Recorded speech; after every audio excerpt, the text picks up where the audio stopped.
വരൂ കൂട്ടുകാരെ, ആനക്കുട്ടിയുടെ ഈ ചാനലിലേക്ക് കൂട്ടുകാർക്ക് സ്വാഗതം.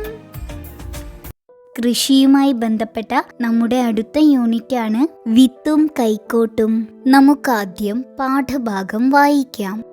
കൊണ്ടേരന്റെ ശ്വാസഗതി ക്രമത്തിലായി.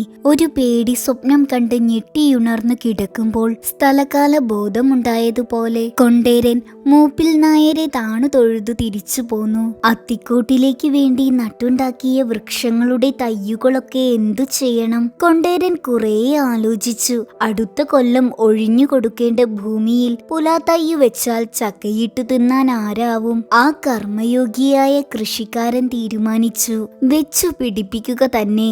ആരാച്ചാൽ ചക്കയിട്ടു തിന്നോട്ടെ. വിത്തും കൈക്കോട്ടും കള്ളൻ ചക്കയിട്ടു, കണ്ടാമുണ്ടണ്ട കൊണ്ടേ തിന്നോട്ടെ. ആ വിഷുക്കാലത്ത് പാടുന്ന പക്ഷിയുടെ ശബ്ദം കൊണ്ടേരനെ ആവേശം കൊള്ളിച്ചു. അത്തിക്കോട്ടിലേക്ക് നടന്നു. തളികപ്പപ്പാറയെ ഉള്ളിലാക്കിക്കൊണ്ട് ഒരു 4 പറ വിത്തിന്റെ പറമ്പ് വളച്ചു കെട്ടി വളപ്പാക്കാൻ കൊണ്ടേരൻ തീരുമാനിച്ചു. ആലിന്റെ കൊമ്പുകൾ വെട്ടിക്കൊണ്ടുവന്ന് തറയിട്ടു. വെട്ടിച്ചാരിയ മുള്ളുകൊണ്ട് കണ്ണടച്ചു. വേലി കെട്ടി. വേലിയുടെ അരികെ ഒന്നിടവിട്ട് മാവിൻ തയ്യും പലാവിൻ തയ്യും നടാൻ കുഴി കുത്തി കാച്ചിച്ചിട്ടു. മഴയും കാത്തിരുന്നു.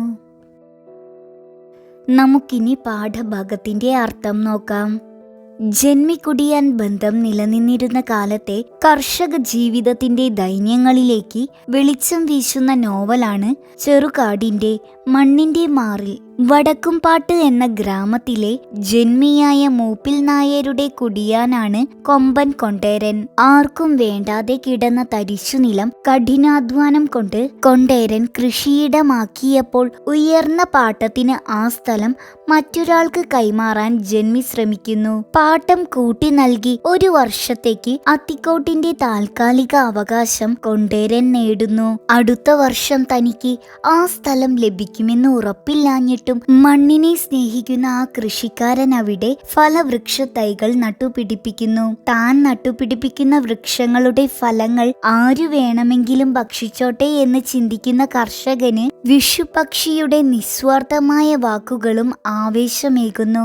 മണ്ണിനോടും കൃഷിയോടുമുള്ള കർഷകന്റെ ജൈവ ബന്ധമാണ് പാഠഭാഗത്ത് തെളിയുന്നത്.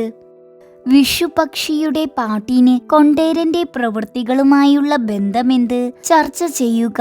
ചെറുകാടിന്റെ വിത്തും കൈക്കോട്ടും എന്ന നോവലിലെ കേന്ദ്ര കഥാപാത്രമായ കൊണ്ടേരൻ എന്ന കൃഷിക്കാരൻ താൻ നട്ട വൃക്ഷത്തൈകളുടെ ഫലം തനിക്ക് ലഭിക്കുമെന്ന് ഉറപ്പില്ലാഞ്ഞിട്ടും അവിടെ വൃക്ഷത്തൈകൾ നട്ടുപിടിപ്പിക്കാൻ തീരുമാനിക്കുന്നു.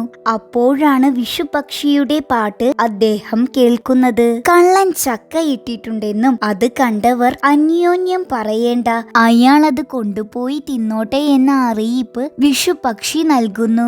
ദാരിദ്ര്യം കാരണം ഒരാൾ ചക്ക പറിച്ചെടുക്കുമ്പോൾ അയാളെ കള്ളനാക്കേണ്ടതില്ലെന്നും വിശക്കുന്നവന് ആഹാരം കൊടുക്കലാണ് മഹത്വമുള്ള പ്രവൃത്തിയെന്നും വിഷുപക്ഷി പാടുമ്പോൾ കൊണ്ടേരൻ അത് ആവേശം നൽകുന്നു. താൻ പാട്ടത്തിനെടുത്ത സ്ഥലത്ത് ഉത്സാഹത്തോടെ അയാൾ ഫലവൃക്ഷ തൈകൾ വെച്ചു പിടിപ്പിക്കുകയും ചെയ്യുന്നു. പ്രകൃതിയോടും ജീവജാലങ്ങളോടും നിസ്വാർത്ഥ സ്നേഹമാണ് ഇവിടെ പ്രതിഫലിക്കുന്നത്. വിഷുപക്ഷിയുടെ പാട്ടിന് കൊണ്ടേരന്റെ പ്രവൃത്തികളെ ആവേശഭരിതമാക്കാൻ സാധിക്കുമെന്ന മഹത്തായ ബന്ധമാണ് ഇതിലൂടെ വ്യക്തമാകുന്നത്.